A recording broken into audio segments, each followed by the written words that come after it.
Guys দেখো দীঘায় এসেছি, কার সঙ্গে দেখা হয়ে গেছে, দিদির সঙ্গে দেখা হয়েছিল, আবার দিদির সঙ্গে আজকে দেখা হয়ে গেছে। হ্যালো, আমার ভীষণ ভালো লাগছে যে তোমাদের সাথে দেখা হয়ে সেই সময় দেখা হলো। আবার আজকে রিটার্ন চলে যাবো দীঘা থেকে, তো আজকে আবার দেখা হলো, খুব ভালো লাগছে। দিদির ভিডিও তো সবাই দেখো, আমি দিদিকে দেখলাম, ও দেখলো, দিদির সঙ্গে আমরা কথা বলেছি কালকে, খুবই ভালো লেগেছে।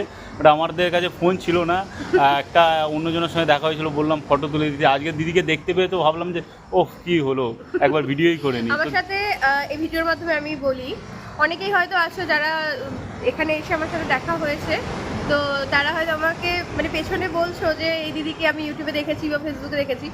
এরকম মনে করো না যে আমার মধ্যে সেই অহংকার আছে যে আমি তোমার কথা বললে মানে তোমরা কথা বলতে আসলে আমি হয়তো বলবো না, ওরকম ব্যাপার নেই। আমি সবার সাথে কথা বলি আর প্রত্যেকটা মানুষকে ধরে ধরে রিপ্লাই করি।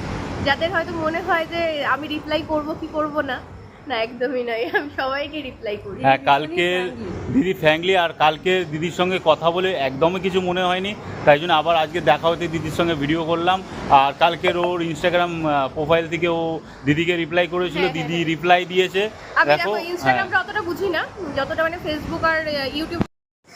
তো ইনস্টাগ্রামটা যতটা মানে আমি ইনস্টাগ্রামটা ধরতে গেলে করিই না সেইভাবে, অতটা বুঝি না যতটা ফেসবুক বুঝি। তো ফেসবুকে যখনই মেসেজ ঢোকে তার হয়তো আধ ঘন্টার মধ্যে রিপ্লাই করে দিই।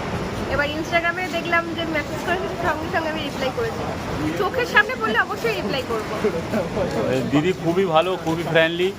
দিদির সঙ্গে কথা বলেছি, তোমরা ভিডিওটা দেখবে, কমেন্ট করবে, লাইক করবে, কিন্তু আমার জন্য না, দিদির জন্যে।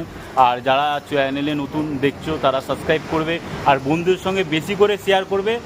যারা জানো দিদি কেমন, জানো না যে দিদি ভালো না খারাপ, দিদি কেমন টাইপের, কিন্তু দিদি খুবই ভালো, এর জন্যে বেশি করে শেয়ার করো, দিদির জন্য, আমার জন্য না।